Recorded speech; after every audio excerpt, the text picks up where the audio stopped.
हरे कृष्ण। वैदिक साहित्य। वैदिक साहित्य का समान परिचय हम देखेंगे। पाणिनि व्याकरण के वेद शब्द की 4 धातुओं की 4 व्युत्पत्ति बताई गई है। बताते हैं पाणिनि जी व्याकरण में 4000 श्लोक था, लेकिन कात्यायनी जी ने उसको क्या किया, छोटा कर दिया था। तो कह रहे धातु, जैसे हम लोग धातु जो है, धातु समझते हैं ना, लट लोट लंग वेदी लंग, ये सब धातु हैं। तो बताते हैं कि 4 इसमें धातु है और 4 व्युत्पत्ति है। सतयाम विदते ज्ञाने वेति किंति विचारणे विदंति विदंते प्राप्तो इन्या कालु कामरात।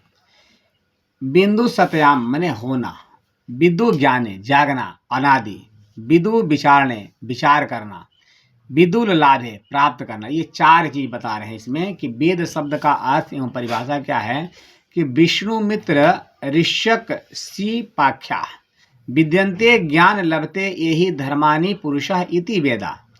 यानी जो धर्म वही ज्ञान की एक इकाई है। धर्म वेद क्या है, ज्ञान हमको उसी से मिलता है। सारे ज्ञान का उद्भूत कहाँ से होता है, वेदों से होता है। उसके बाद सायणाचार्य तैत्तिरीय संहिता में लिखते हैं कि इष्टा प्रायः निष्ठा हरियो लोकंतियो ग्रंथे वेदीति सह वेदा अपौरुष वाक्यम वेद। यानी वेद क्या है, अपौरुषीय वाक्य है, यानी किसी पुरुष के द्वारा बनाया गया वेद नहीं है, अपौरुषेय है। यानी जो हमारे ऋषि महर्षि लोग हैं, उपासना तपस्या और साधना के फलीभूत जो उनको प्राप्त हुआ है, उस चीज को उन्होंने क्या किया, लिपिबद्ध कर दिया। पहले क्या था, ये स्मृति में था, यानी उसको लोग सुनते थे, सुनते थे ना, उसको श्रुति में था, नाम श्रुति था। महर्षि मनु स्मृति वेदो अखिलम धर्म मूल। वेद क्या है, धर्म का मूल है। सारे धर्म उसी में बताया गया है वेद में। यह कश्चित कश्यप चिदु धर्मो मनुना परिकीर्तिना स सर्वे अपि विदते वेदो सर्वज्ञान ही सह। पतंजलि भाष्य में लिखते हैं कि ब्राह्मण निष्कर्णे धर्म षडो वेदभ्यो छेदप्या। यानी वेद के अन्य नाम भी है, वेद का नाम और भी है, क्या है, श्रुति। पहले लोग क्या करते थे, गुरु शिष्य परंपरा में उसको सुनते थे। श्रुति गुरु शिष्य परंपरा में श्रवण द्वारा सुरक्षित रखे जाने के कारण वेदों को क्या कहा जाता है, श्रुति कहा जाता है। आगम, वेद और शास्त्रों को आगम कहा गया है। निगम, सुसंगत साभिप्राय और गंभीर अर्थ को कारण निगम, सार्थक और अर्थबोधक कहा गया है। छंदस, पाणिनि के बहुलम छंदसी सूत्रों के 4 वेदों को छंदस ढकना का आच्छादित करना कहा गया है। यानी छंदों के द्वारा उसको क्या किया खा, जैसे कि हम लोग देखते हैं अलंकार देखते हैं ना, तो शब्द क्या करता है, अलंकारित करता है, यानी उसको सजाता है। उसी तरह से छंद क्या करता है, उसको ढकता है। अप्रायः, दंडी ने वेदों के लिए अप्राय शब्द का प्रयोग किया है। अधीति चतुर अप्रायः दंडी। दंडी कवि हैं, ठीक है, दंडी नाम है उसका। वेदों का प्रतिपादन अभ्यास या स्वाध्याय करना आम्राय है। स्वाध्याय, सत्य पथ ब्राह्मण ग्रंथ में वेदों को स्वाध्याय कहा गया है। स्वाध्यायो मेधसः, अर्थात वेदों का अध्ययन करना चाहिए। उपनिषद में भी स्वाध्याय शब्द का प्रयोग वेदों के अर्थ में किया गया है। स्वाध्याय प्रवाचन जभ्याम न प्रमादिते तव्यम। तैत्तिरीय उपनिषद में बताया गया है कि अर्थात वेद अध्ययन और उसके प्रचार में प्रमाद नहीं करना चाहिए। हरे कृष्णा। कह रहे हैं कि वेद को अध्ययन करने में और उसको हमको प्रचार करने में हमको प्रमाद नहीं करना चाहिए, यानी हमको आलस नहीं करना चाहिए। त्रय, त्रय का अर्थ 3 वेद। त्रय, त्रय का अर्थ क्या है, 3 वेद। 3 वेद में कौन है, ऋग्वेद, यजुर्वेद और सामवेद। तो वैदिक साहित्य का समान परिचय क्या है, वैदिक साहित्य को सुविधा की दृष्टि से 4 भागों में विभाजित किया गया है। पहला है वेद, पहला क्या है, वेद। दूसरा है ब्राह्मण, तीसरा है आरण्य और चौथा है उपनिषद। वेद को हमको समझने के लिए उसको क्या किया गया है, 4 भागों में उसको विभक्त किया गया है, बांटा गया है। विषय की दृष्टि से वैदिक साहित्य के 2 भागों में विभक्त किया जा सकता है। अब कह रहे हैं कि विषय की दृष्टि से वो क्या किए हैं, उसको 2 भाग में बांटे हैं। पहले का क्या होता है, कर्मकांड, ये उसमें वेद और ब्राह्मण है। उसके बाद दूसरा का है ज्ञान कांड, में अरण्य और उपनिषद है। वैदिक पाठ में वेद पाठ 2 प्रकार के होते हैं। पहले का है प्राकृतिक पाठ और दूसरा का है विकृति पाठ। पहला है प्राकृतिक पाठ में मंत्र का मूल स्वरूप, यानी मूल जो स्वरूप है वह क्या है, प्राकृतिक है। जैसे दूध, दूध क्या है, प्राकृतिक है ना, लेकिन उसी दूध को हम कितना देर रख सकते हैं, 24 घंटा में फट जाएगा, खराब हो जाएगा। लेकिन जब उसको दही जमा देंगे तो कितना देर रहेगा, 15 दिन और 15 दिन, और उसके बाद उसको छाछ बना दिया जाएगा तो बहुत दिन चलेगा। बहुत दिन चलेगा ना। फिर घी निकाल लेंगे तो सालों साल। सालों। यानी ये क्या है, वो विकृति, यानी मूल प्राकृति दूध है और विकृति क्या है, दही पनीर है, दही है, घी है, ये क्या है, विकृति है। तो प्राकृतिक और विकृति, वेदों में मंत्रों की सुरक्षा के लिए अपनाए गए उपाय विकृति पाठ है। यानी दूध खराब हो जाएगा ना, तो दूध को हमको क्या करना, बचाना है ना, बचाने के लिए हमने क्या किया, दही जमा दिया, दही बचा, फिर उसको क्या करते हैं, उसको घी निकाल दिया। घी भी निकाल दिया, उसको मट्ठा भी बना दिया ना। तो क्या करें, उसको अपनाए गए जो उपाय है उसको खराब ना हो, वह क्या है, विकृति है। वह उसका अष्टविधि है, 8 विधि है, उसमें बताया जाएगा। ठीक है, तो अब कहते हैं कि मूल प्राकृतिक में है संहिता पाठ, पद पाठ और क्रम पाठ, 3 भाग में इसको बांटा गया है। और इसमें विकृति पाठ में देखेंगे क्या कि जटा, मला, शिखा, रेखा, ध्वजा, दंड, रथ और घन घनिष्ठम, ये 8 इसका अष्ट विधि है, 8 विधि है, जिसको कि हम वेदों को, प्रकृति को हम क्या करते हैं, बचाते हैं। तो ये बताते हैं कि जटा, मला, शिखा, रेखा, ध्वजी, दंडो, रथो घना, अष्टो विकृतः प्रोक्ता कर्म पूर्वा महर्षि भी। महर्षि लोग 8 प्रकार से बताए हैं कि किस तरह से हम मूल चीज को, हम प्रकृति को बचाएंगे। संहिता जो है ऋतिक, यजो यजति इति ऋतिका, अर्थात वेद यज्ञ में जो व्यक्ति पुरोहित बनकर अनुष्ठान करते हैं उसे क्या कहते हैं, ऋतिक कहे जाते हैं। कहते हैं ना, जो यज्ञ करके बैठा जाता है उसको क्या बोलते हैं, ऋतिक। ऋग्वेद को जो उच्चारण करता है वो क्या है, होता। यजुर्वेद अर्धयु, सामवेद उद्गाता, अर्थवेद और ब्रह्मा। विशेष क्या है, होता ऋग्वेद के देव स्तुति परक मंत्रों का गान रहित पाठक है। इन्हीं मंत्रों के द्वारा गान सहित पाठक उद्गाता कहलाता है। हरे कृष्णा। मंत्रों को जो गाता है, सामवेद को कौन गाते हैं, नारद जी। नारद जी हमेशा अपने धुन पर, अपने बेड़ी पर क्या गाते हैं, गाते रहते हैं। चतुर्वेद, उपवेद, वेदों का उपवेद भी है। ऋग्वेद का उपवेद क्या है, आयुर्वेद। यजुर्वेद का उपवेद क्या है, धनुर्वेद। सामवेद का उपवेद क्या है, गानवेद या गंधर्ववेद। अर्थवेद का है सर्प, पिशाच, असुर, इतिहास, पुराण, मत्स्य और वेद। यानी 3 जो है हमको डराने वाले हैं और 3 हमको पढ़ने वाले हैं। चतुर्वेद विषयक, ऋग्वेद देवताओं के स्तुति परक मंत्रों का संकलन है। हरे कृष्णा। अब ऋग्वेद में जो मंत्र है उसका स्तुति कौन करता है, देवता लोग करते हैं। यजुर्वेद में यज्ञ कांड में, जब यज्ञ कांड होता है ना, उसमें यज्ञ में यजुर्वेद का मंत्रों का उच्चारण किया जाता है। उसके बाद आया कौन, सामवेद। सामवेद में सोम यज्ञ। अर्थवेद भेषज, औषधि, सम्मोहन, मारण, मोहन, उच्चाटन इत्यादि क्रियाएं। अब कहते हैं अर्थवेद, सम्मोहन माने भेषज माने औषधि, औषधि के बारे में कहाँ बताया गया है, अर्थवेद में औषधि के बारे में बताया गया है। सम्मोहन, दूसरे को मोहित करने के लिए कहाँ बताया गया है, सम्मोहन। मारण मैंने पहले मंत्रों के द्वारा किसी को मार देते थे ना, श्राप देते थे, हम क्या करते थे, मंत्रों का उच्चारण करते थे, उसमें आदमी क्या होता था, मर जाता था ना। सम्मोहन, उच्चाटन आदि क्रियाएं अथर्ववेद में है। अब बताइए, ये 3 जो वेद हैं उसको पढ़ने से हमको इस जन्म में हमको लाभ नहीं होता है, हमको मरने के बाद लाभ होता है, ये 3 वेद में। और चौथा जो वेद है क्या, अभी पढ़ेंगे, अभी उसका रिजल्ट हो जाएगा, अथर्ववेद। दवा खाएंगे, अगर फायदा नहीं करेंगे तो कहने छोड़ दे यार, डॉक्टरवा ठीक नहीं है, दवा अच्छा नहीं लिखता है, कहीं दूसरे फायदा होना चाहिए ना।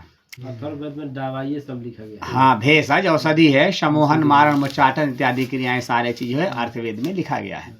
और कहते हैं कि चतुर्वेद प्रकृति, ऋग्वेद पदात्मात्मक, यजुर्वेद गदात्मक माने पद, गद और पद, जानते हैं ना, गद पद हम लोग हिंदी में पढ़ते हैं ना। तो बता रहे हैं कि ऋग्वेद जो है पद के रूप में है, ऋग्वेद है वो गद के रूप में है, और सामवेद ही पद के रूप में है, अथर्ववेद गद और पदात्मक दोनों है उसमें। ठीक है, फिर चतुर्वेद की शिक्षा में ऋग्वेद पाणिनीय जी, शुक्ल यजुर्वेद याज्ञवल्क्य, कृष्ण यजुर्वेद व्यास शिक्षा, सामवेद नारदीय शिक्षा, अथर्ववेद मांडुकीय शिक्षा। चतुर्वेद ऋषि मंत्राद्रष्टा, ऋग्वेद अग्नि, यजुर्वेद वायु, सामवेद आदित्य, अथर्ववेद अंगिरा। चतुर्वेद में आचार्य हैं महर्षि वेद व्यास के चारों वेदों का संकलन करके अपने चारों शिष्यों को पढ़ाया था। वेद व्यास ने क्या किया? चारों वेदों का संकलन करके किसको पढ़ाया था?